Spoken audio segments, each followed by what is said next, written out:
love it to see the behaviors on there, because I will see like a $60,000 GMAC loan paid perfectly. Okay, all right, good. With 4 evictions. And I picture out in front of your guys' leasing office this jacked up Ford truck, you know, like 2 miles long with chrome wheels and bumping stereo. And we can see those kind of decisions that people are making. And we say, well, you know what, go sleep in your truck. It's big enough, right? Got a lot of square footage in there. Nice soft seats. Go live in your truck. So credit bureaus are used, and we've used credit bureaus for quite a long time. But now along comes the internet. Along comes databases. And now along comes all these courts and all these records that all of a sudden can tie into. And so in the late 80s, early 90s, and really got going in the late 90s, we start seeing criminal background checks. And no one wanted to write it first. No one even wanted to, I am not touching that. And now it seems to be the standard in our industry. But, like background checks are like fast food restaurants in a way, or like food, okay? If you go in to McDonald's and you order a Big Mac, and before you say Big Mac, it's on your plate, right? Pretty instant, pretty good, okay? I eat it, I walk out, and I seem satisfied, I'm not hungry anymore. But if every single meal I eat is a Big Mac, what happens to me? You'll be a Big Mac. I'll be a Big Mac. I'll be unhappy, right? If your screening works the same way, it's instant, it's fast, and it seems like, oh, we've done some sort of check. But eventually, it's all going to show. It's all going to come out. You're going to have more evictions. You're going to have more police calls come on your property. Because any salesman from a screening company come in and give you the song, we're the best, give you this. But eventually, it catches up to you. You might not know from day one, but eventually it catches up to you. If you're finding that you have a lot of evictions, if you're finding that you're having a lot of criminals on your property, there's a chance you might be missing them. They might be that dinosaur that you could have killed in the egg, and they've grown up now. So we love credit bureaus. Now in Arizona, do you think we have a criminal problem?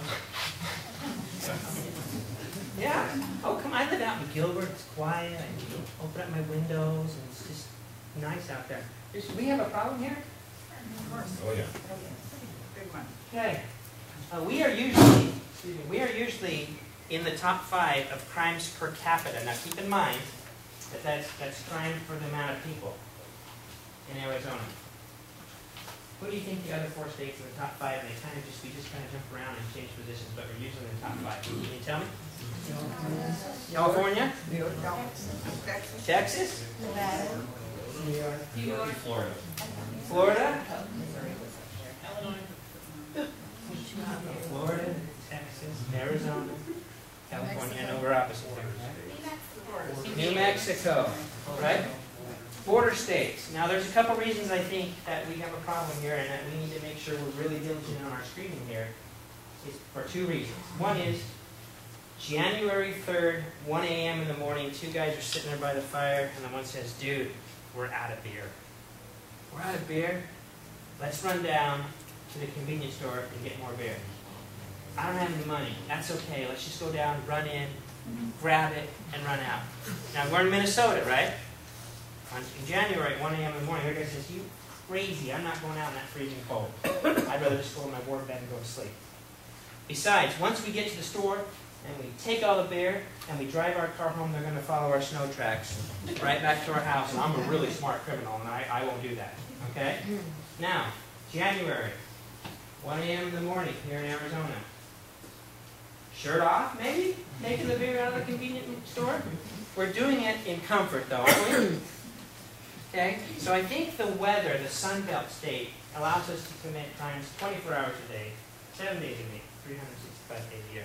Also, I think what skews the data per capita a little bit is our friends come from over the border down south. We don't count them in the census, but we certainly count all their crimes.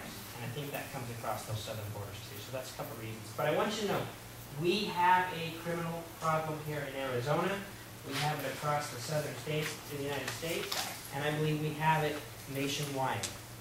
But we have to battle that. Now, what I want to do is, since we're talking about, I got a lot more to do, but I'm running out of time. I want to talk about IDs. and I want to ask you guys a question. Who feels right here they know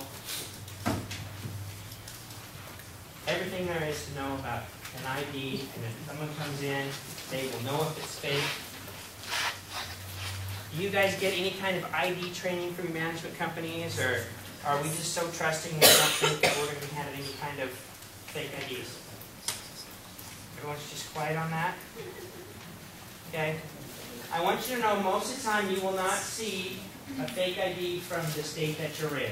So we would not see a lot of Arizona fake IDs. I'm not saying they're not out there, because they are, but usually we won't see a lot of them, because it's real simple.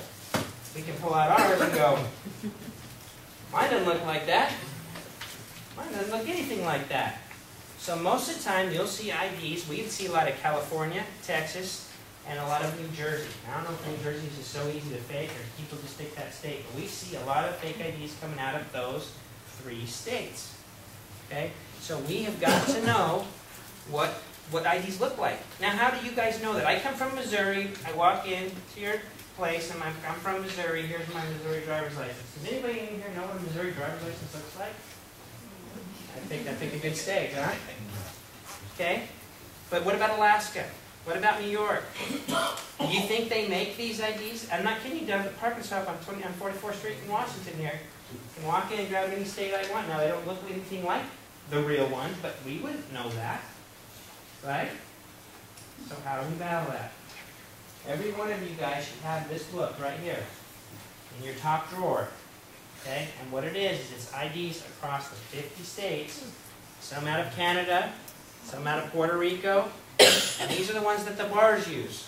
Right? They come in and they grab the ID. And the nice thing about this book is these are all actual size. So if you place your ID right over the top of it, and it doesn't match the size, then you know something might be wrong. And they also have some security features over here that you can check. Okay? I've brought some of these today for those that need it. For those who need to go get them, you can go get them at the www.driverslicenseguide.com. Okay? driverslicenseguide.com.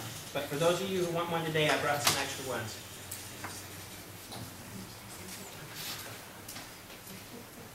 Okay. How many forms of IDs do you guys require? 2. The trains are required 2? Okay, is that our answer is 2 here in this class? Okay, I say at least 2. If it takes 5 IDs to prove to you that the guy standing in front of you is who he says he is, then get 5 IDs. We got to know who's standing in front of us. Now, what are some forms of ID that you guys check and that you guys accept? Probably Arizona driver's license right now, or a state driver's license. What else? State ID. State ID. Come on, we're supposed to get 2, remember? Everyone is, what's the second one we get? We don't get 2.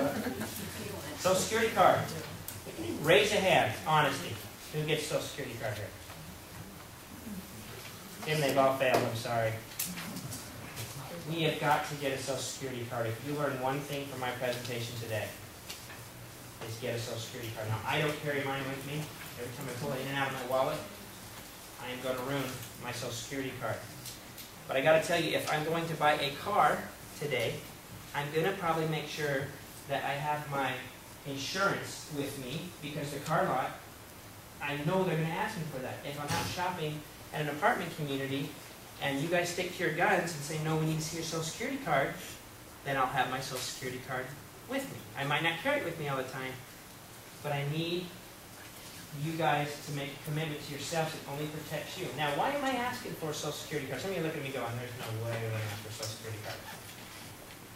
Why do you think that's important? You have to have a Social Security card. Okay. Well, if we're going to pull a credit bureau, first of all, we got to have the right Social Security number, correct? Right.